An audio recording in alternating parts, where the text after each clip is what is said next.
Hello guys, this is Sagar Kumar and you watching me on medic जय channel. आपका अपना medic जय चैनल। तो चलिए, पिछली क्लास में हम लोगों ने कवर किया था इंडियन सिविलाइजेशन एंड कल्चर का फर्स्ट पार्ट। आज हम लोग लाए हैं आपके लिए सेकेंड पार्ट। ठीक है, और आज हमने ये चैप्टर क्या करना है, कंप्लीट करना है। ठीक है, तो चलिए शुरू करते हैं। कहता है, It is perhaps unnecessary if not useless to weigh the merit of the two civilization। कि यह शायद व्यर्थ है और अनावश्यक है दो सिविलाइजेशन, दो सभ्यताओं के गुणों को क्या करना, कंपेयर करना, दोनों को तौलना। ठीक है, ये क्या है, व्यर्थ है। तो इट इज लाइकली, ऐसा संभव है या ऐसी संभावना या ऐसा हो सकता है that the west has evolved a civilisation, कि पश्चिम में जो सभ्यता विकसित हुई, suited to its climate and surroundings, उसके जलवायु को, उसके सराउंडिंग्स मतलब चारों ओर के वातावरण को सूट करती है।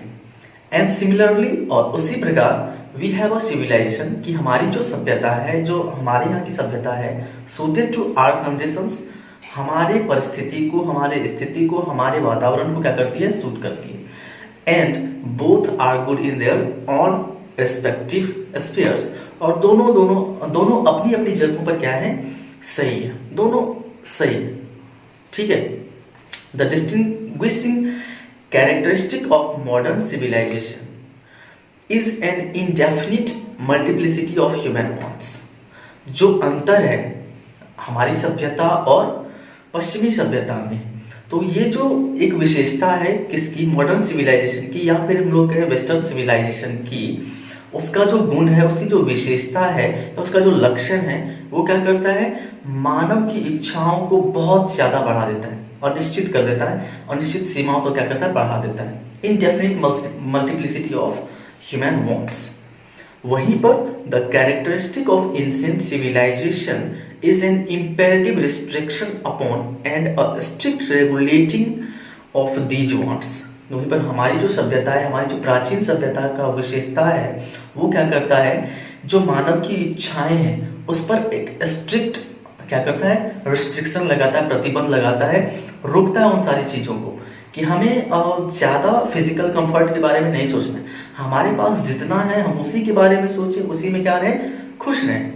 ठीक है, यही कह रहा है। हमारी सभ्यता है वो क्या करती है, इन सारे जो वांट्स है, जो हमारी इच्छाएं हैं, उस पर प्रतिबंध लगाता है। वहीं पर मॉडर्न सिविलाइजेशन क्या करता है, हमारी इच्छाओं को बढ़ाता है, बहुत ज्यादा, असीमित। ठीक है, ये अब कह रहा है कि द मॉडर्न और western insatiableness arises really from want of living faith in future state and therefore also in divinity। मतलब कह रहा है कि जो वेस्टर्न सिविलाइजेशन है या फिर मॉडर्न सिविलाइजेशन है, वो क्या करता है, अस्थिर कर देता है। ठीक है, हमारे मन को अस्थिर कर देता है। हम फ्यूचर के बारे में सोचते हैं, ठीक है, कि हमारा भविष्य कैसा होगा, हम अपने भविष्य को अच्छा करने के लिए बहुत सारी चीजें करते हैं। ठीक है, तो यही तो हमारी क्या है, वांट्स, इच्छाएं हैं कि हम ऐसी जिंदगी जिएं। ठीक है, और इसी से हमारे मन में क्या आती है, असंतुष्टि आती है। तो यही कहता है कि वो एक विश्वास दिलाती है कि हमको फ्यूचर में क्या करना है, फ्यूचर हमारा कैसा होगा, और इस प्रकार से हमारा जो मतलब देवत्व में, डिविनिटी में, मतलब भगवान में जो आस्था है, वो उसकी भी कमी हो जाती है, उसकी भी अस्थिरता आ जाती है। द restraint of ancient और eastern civilization arises from a belief। और वहीं पर जो हमारी सभ्यता है वो कहाँ से जन्म लेती है, विश्वास से, आत्मविश्वास से। often in spite of ourselves, हमारी जो मतलब क्या कहते हैं, जो बिलीफ है, ठीक है, उनसे जन्म लेती है, उनसे निकलती है। In a future state and the existence of a divine power, और साथ साथ में भविष्य के बारे में भी सोचती है, और वो एग्जिस्टेंस मतलब अस्तित्व के बारे में बताती है कि कोई ना कोई डिवाइन पावर है, भगवान का पावर है, जो हमको मतलब अच्छा रखेगा। ठीक है, यही कह रहा है। तो एक बिलीफ है कि भगवान है, ऊपर वाला है। ठीक है, तो हमको उससे जोड़ करके रखता है। The sum of the immediate and brilliant result of modern inventions are too maddening to resist। कुछ जो बहुत ज्यादा, बहुत तेज और बहुत जल्द जो इन्वेंशन है, आविष्कार है किसका, मॉडर्न सिविलाइजेशन का, वो पागल कर देने वाला है और इसका विरोध हम लोग कर भी नहीं सकते। Inventions are too magnet to resist, ठीक है, इसका हम लोग क्या कर सकते, विरोध भी नहीं कर सकते, इसका विरोध बिल्कुल नहीं। But I have no manner of doubt that the victory of man lies in that resistance. और साथ में हमको ये चीज़ नहीं भूलना चाहिए कि जो मानव का जीत है, मानव की विक्ट्री है, एक इंसान की जीत है, और रिस्ट्रिक्शन में है, प्रतिबद्धता में है, ठीक है, कि हम अपनी इच्छाओं को क्या करेंगे, बढ़ाएंगे नहीं, रोक करके रखेंगे कि हमें जितना है हम उसी में क्या है, खुश हैं, संतुष्ट हैं, ठीक है। पता है, we are in danger of bartering away the permanent good for a momentary pleasure. Bartering मतलब होता है किसी भी चीज़ के बदले हम मतलब ज़्यादा कीमत दे करके क्या करें, ले रहे हैं, ठीक है। तो यही कहता हम लोग खतरे में हैं कि हम लोग परमानेंट चीज़ को, परमानेंट खुशी को छोड़ करके जो क्षणिक खुशी होती है, ठीक है, मोमेंट्री प्लेजर होता है, क्षणिक सुख होता है, उसके पीछे भाग रहे हैं। परमानेंट सुख को छोड़ करके, परमानेंट जो अच्छी चीज़ें हैं उसको छोड़ करके क्या कर रहे हैं, जो क्षणिक सुख है उसके पीछे भाग रहे हैं। कहता है just as in the west they have made wonderful discoveries in things material, similarly Hinduism has made still more marvelous discoveries in things of religion, of the spirit, of the soul। मतलब कहता है कि जिस प्रकार से जो waste है, मतलब पश्चिमी सभ्यता है, जो पश्चिम ने क्या किया है, बहुत अच्छे अच्छे एकदम से अद्भुत सारी मतलब अद्भुत चीज़ें डिस्कवरीज की हैं, खोज की है, किन चीज़ों में, भौतिक चीज़ों में, भौतिकवाद में, मटेरियल्स में, ठीक है। सिमिलरली उसी प्रकार Hinduism has made still more marvellous discoveries.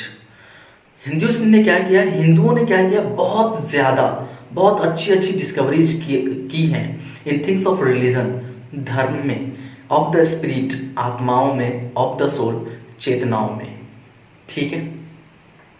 Next कहता है but we have no eye, लेकिन हमारे पास वो आंखें नहीं है, for these great and fine discoveries, कि हमारे यहाँ जो बहुत अच्छी अच्छी डिस्कवरीज हैं in things of religion, in things of spirit and the soul, उन सारी चीज़ों को हम लोग नहीं देख पा रहे हैं, हमारे पास वैसी आंखें ही नहीं हैं। We are dazzled by the material progress that western science has made.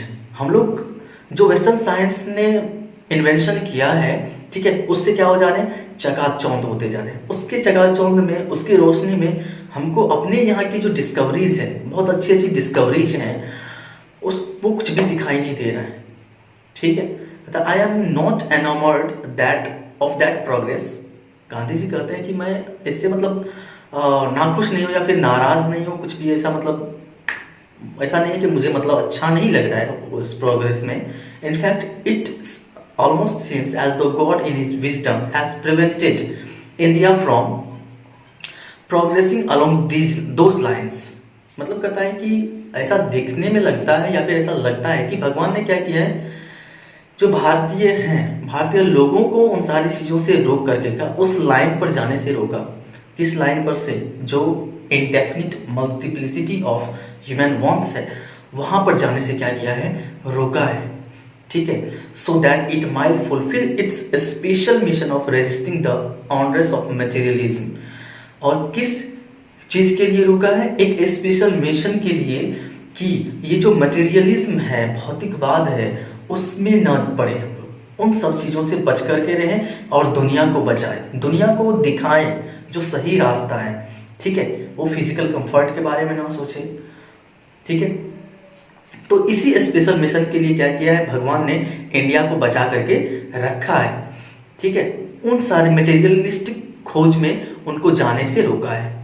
After all there is something in Hinduism, जो भी हो, ठीक है, कुछ तो बात है हमारे हिंदुइज्म में, कुछ तो बात है हमारे हिंदुइज्म में, that has kept it alive till now, कि हम लोग अभी तक क्या है, चल रहे हैं, जिंदा है, हिंदुइज्म जिंदा है। It has witnessed the fall of Babylonian Syrian, Persian and Egyptian civilisations. यह गवाह है, किस चीज़ का गवाह है? The fall of Babylonian. Babylonian जो क्या हो गया? खत्म हो गया, धराशायी हो गया, नामो निशान नहीं है। Syrian, Persian and Egyptian civilisation, ये सारी की सारी सभ्यताएं जो खत्म हो गई, लेकिन ये अभी तक चल रही है, उन सब का क्या है? गवाह है कि जो जिन्होंने अपने सिविलाइजेशन को खो दिया उसका कहीं भी कोई अस्तित्व नहीं है। कहता कास्ट और लुक अराउंड यू, अपने चारों तरफ ध्यान दीजिए, देखिए, गौर कीजिए। Where is Rome? रोम कहाँ है? And where is Greece? कहाँ गया वो ग्रीस? कहाँ है? Can you find today anywhere the Italy of Gibbon? क्या आपको कहीं पर भी गिब्बन का इटली नजर आ रहा है? और रैदर द एंशियंट रोम, और जो एंशियंट रोम है, प्राचीन रोम है, क्या वो आपको दिख रहा है कहीं भी? नहीं। For Rome was Italy. कहाँ गया? इटली का रोम किधर है? नहीं है, कुछ पता नहीं है। गो टू ग्रीस, ग्रीस जाइए, वहां जाकर के देखिए। Where is the world famous Attic civilisation? मतलब विश्व प्रसिद्ध जो एटिक सिविलाइजेशन, एटिक सभ्यता है, वो कहाँ है? देन कमिंग टू इंडिया, फिर आप इंडिया में आइए। Let one go through the most ancient records, और जो सबसे प्राचीन रिकॉर्ड्स है उसको देखिए, उससे होकर के गुजरिए, उन सब सारी चीज़ों को जानिए। And then look around you, और फिर अपने चारों तरफ देखिए। And you would be constant to say, और आप ये कहने को मजबूर हो जाएंगे, आप ये कहने को मतलब समझ लेंगे, yes I see here ancient India still living, कि प्राचीन भारत अब भी क्या है? जीवित है, जिंदा है। ट्रू, सही है। देयर वर डंग हिप्स, कि यहाँ पर जो है मतलब गोबर का ढेर है। सही है, कुछ कुछ चीजें ऐसी है, मतलब गोबर का ढेर है पुरानी सभ्यता से जो अभी भी मिलेगी। ठीक है, तो यही कह रहा है कि टू हेयर एंड देयर, यहाँ पर वहाँ पर, आपको कहीं भी गांव जाइए, जाकर के देखिए, तो आपको यहाँ वहाँ सारी जगह गोबर का ढेर मिल जाएगा। But there are rich treasures buried under them, लेकिन उन्हीं के नीचे, वही जो गोबर का ढेर है उनके नीचे बहुत बड़े बड़े खजाना ढके हुए हैं, दफनाए हुए, मतलब छुपा करके रखा हुआ है उसी के नीचे, वो जो बड़े बड़े गोबर के ढेर है। And the reason why it has survived is that the end which Hinduism set before it was not development along material but spiritual lines।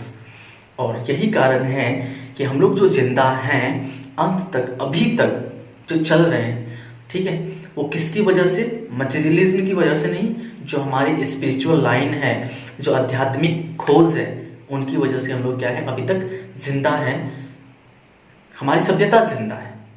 ठीक है, our civilization, our culture, our Swaraj depend not upon multiplying our wants, self-indulgence, but upon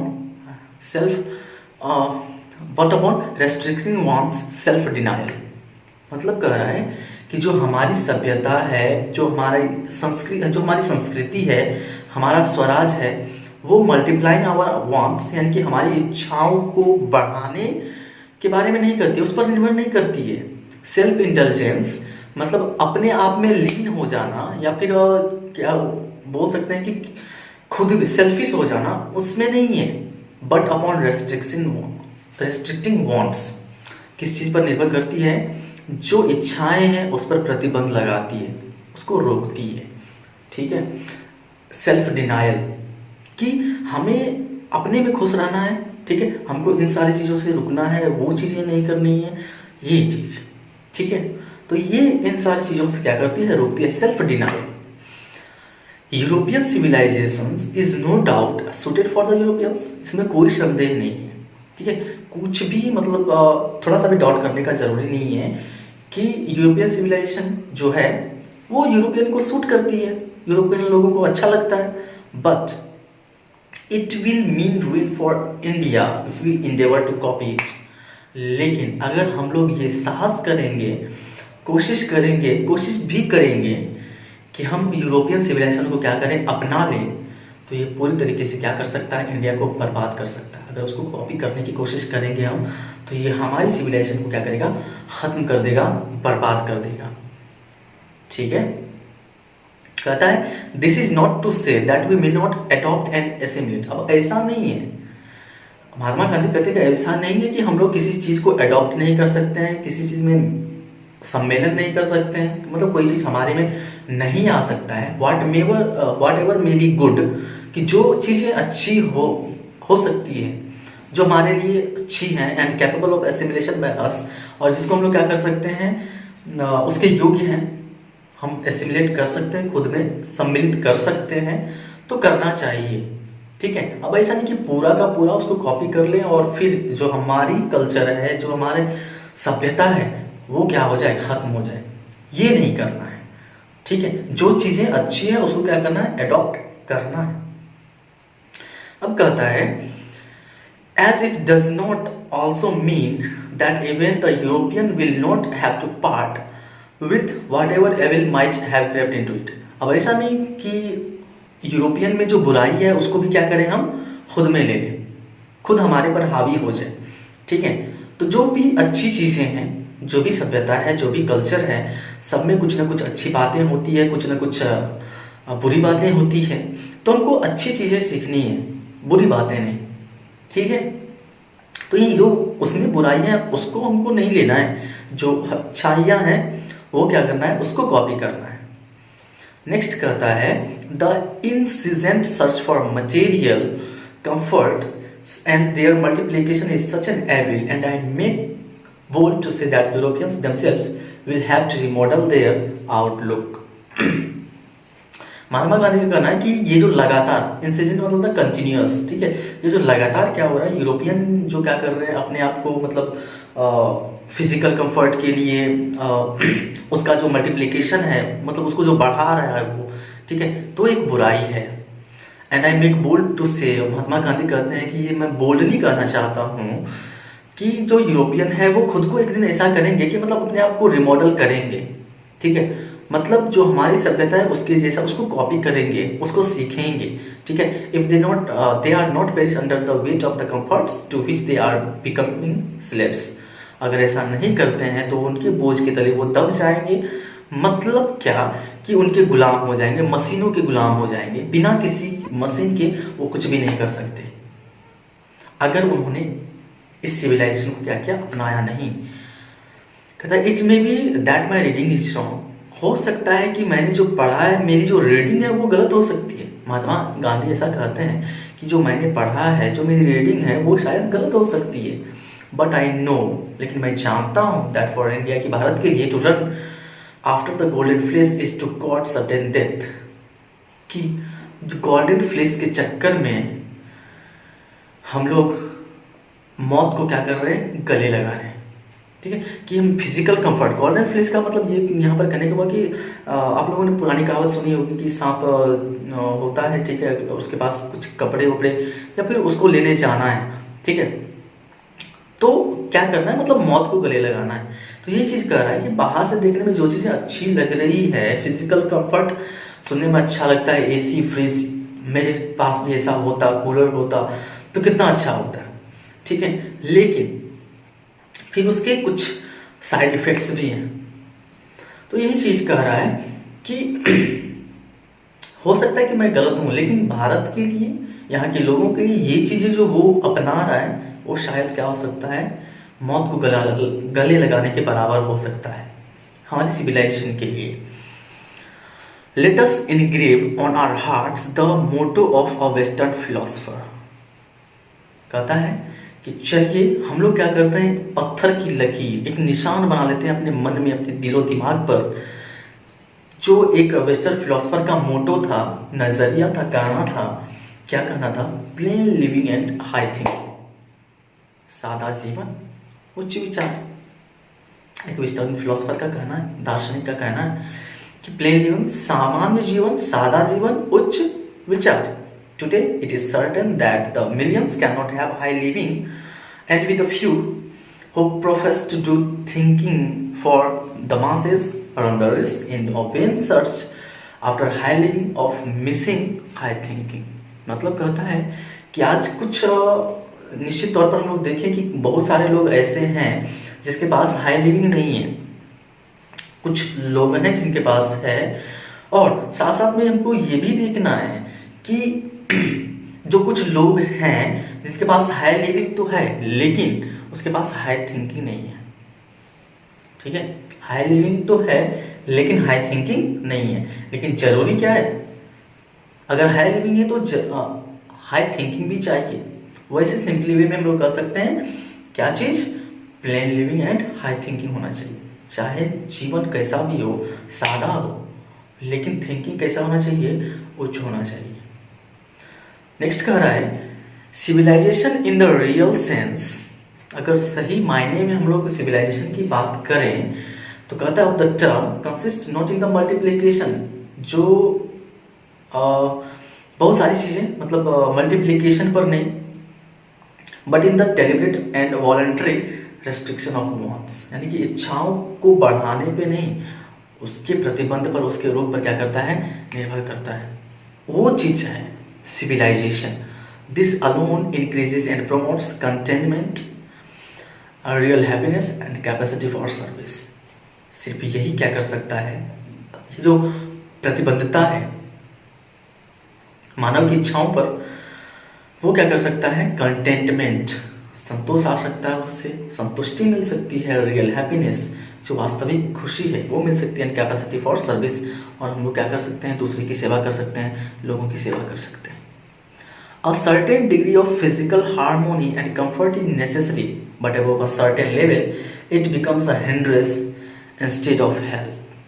मतलब कहता है, महात्मा गांधी का कहना है कि एक सर्टेन डिग्री तक फिजिकल कंफर्ट जरूरी है, लेकिन उसके ऊपर ये क्या करता है, हमको रोकता है, प्रिवेंट करता है हेल्प करने से, दूसरों की हेल्प करने से। अगर हम एक सर्टेन लेवल से क्या हो जाते हैं, ऊपर चले जाते हैं, ये क्या करता है, हमको रोकता है।